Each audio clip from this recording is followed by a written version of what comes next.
Auto গাড়ি তো 60টা টাকার কথা। ওখানে যে মোটরটা আছে এটা হয় পাওয়ার অয়েল, ও যে। আর পাওয়ার মোটর যদি একবার জ্বলি যায় তাহলে আপনার স্টিয়ারিং হুইল লোহার মতো শক্ত হইব। ওই যে কাটা যতক্ষণ পর্যন্ত থাকবো ফুল আছে।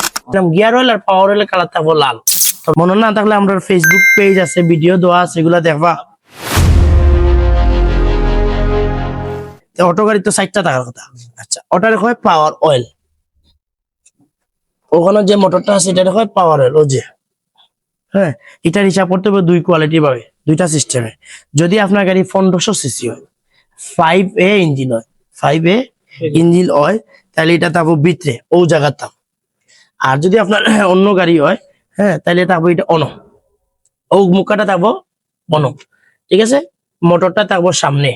আচ্ছা, ও অয়েলটা যদি কম থাকে, হ্যাঁ, তাহলে আপনার গাড়ি পাওয়ার স্টারিং যেটা আছে ও দরকার, পাওয়ার অয়েল লাল নাই, হ্যাঁ, ও পাওয়ার অয়েলটা যদি কম থাকে তাহলে আপনার স্টারিং স্মুথ থাকার কথা।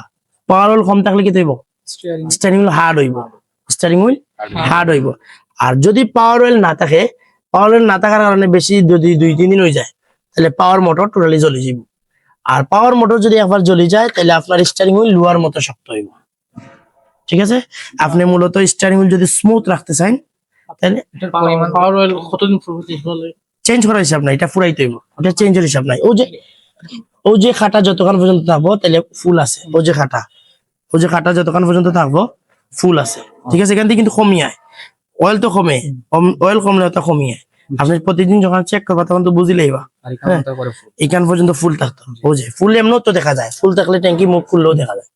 তো আমি কালারটা বুঝাই দিলাম, গিয়ার অয়েল আর পাওয়ার অয়েলের কালার থাকবো লাল, তবে এক অয়েল না, আলাদা আলাদা অয়েল, ঠিক আছে। আশা করি বুঝছেন।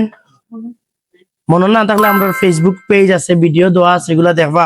জি, আমরা ম্যানুয়াল গাড়ি তো হইলে ফার্স্ট টানি হইলা যে গিয়ার অয়েল থাকার কোনো সম্ভাবনা নাই, বাকি একটা বাকি রইল রানি আমরা ম্যানুয়াল ক্লাস অয়েল। আমি বলছি গিয়ার অয়েল আছে, চেক করার কোনো অপশন নাই।